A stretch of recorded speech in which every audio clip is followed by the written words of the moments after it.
You ever have one of those nights that starts out as a joke, then slowly, horribly, becomes the kind of memory that clings to you like smoke? Yeah, this is that night for me. It began when I was 19, reckless, stupid, and convinced nothing could hurt me. My best friend, Eli, and I were inseparable. We shared everything, bad ideas included. Most weekends, we'd find new ways to flirt with disaster. Breaking into old warehouses, climbing rooftops, or sneaking into places no one had walked in years.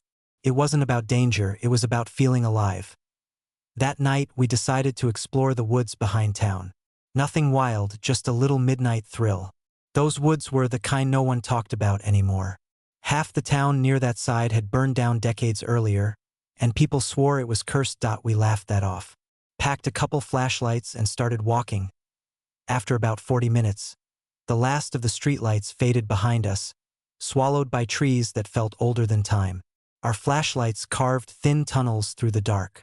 For a while, it was just dirt, branches, and the sound of our own dumb bravery. Then Eli stopped.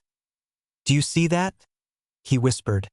Ahead, between the trees, a small, lonely beam of light glowed on the ground. We crept closer, expecting maybe campers or another pair of thrill-seekers like us. But no, it was just a flashlight, sitting upright in the dirt, still on, batteries humming faintly in the silence, and no footprints. No bags. No one. Someone had dropped it. Recently. We looked at each other, and for the first time that night, I felt something sharp slice through the thrill, fear. If they dropped it, why didn't they come back? What were they running from? "Let's just leave it," I said. But Eli wanted to keep going. So we did. A few minutes later, we heard it, the unmistakable crack of branches snapping behind us. Not once, not twice, several in a row. Closed. We spun around. Nothing but shadows. I told myself it was a deer, maybe a raccoon.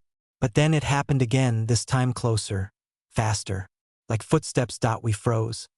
And then we saw him, just barely, a shadow behind a tree, a head leaning out, watching us.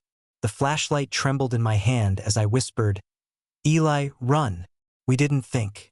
We just bolted, sprinting through the forest, branches tearing at our faces, lungs burning, until the trees thinned and the orange glow of town flickered through the dark. We didn't stop until we were back under a streetlight, gasping and shaking like we'd barely escaped something we couldn't explain. And here's the part that never leaves me. When we looked back, the flashlight we'd seen before, gone. Someone had picked it up. 3 days later, a missing person alert went out. Last seen walking toward the backwoods that same night. They never found them. Every time I think about that night, my mind replays that single image, a flashlight glowing in the dirt, waiting. A year later, I was driving cross-country for a job move. Long roads, endless woods, no one around for miles. My car broke down, middle of nowhere. No cell service. Just me, a dead engine, and a road that felt like it hadn't seen another human in days. After 20 minutes of waiting, a car finally stopped. A guy, mid-30s, cigarette in hand, grin that didn't quite reach his eyes. He asked if I needed a lift. Every instinct in my body screamed no. I lied. Told him a friend was coming to get me. He gave me this slow, knowing smirk, then sped off into the dark. An hour later, another car pulled up. Same model, different driver. This time a woman, younger, pale, nervous smile. "Need a ride?" she asked softly. I hesitated, but something about her seemed safer. So I got in. She barely said a word, just stared at the road like she was forcing herself not to blink. 20 minutes passed in silence before I saw a gas station sign up ahead. "You can drop me there," I said. Relieved, she didn't answer. Her knuckles tightened around the wheel, and that's when I saw it, movement in the rearview mirror. There was someone in the back seat. A man, hunched down, watching me. It was him. The same man from before. I turned to the woman. She was trembling, tears streaking down her face. She whispered, "I'm sorry." And that's when I realized she wasn't part of it. She was trapped, too. The man barked from behind, "Keep driving."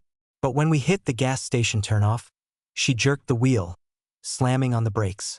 We both bailed and ran for the lights inside while he tore off into the night. The cops told us later we were lucky. Real lucky?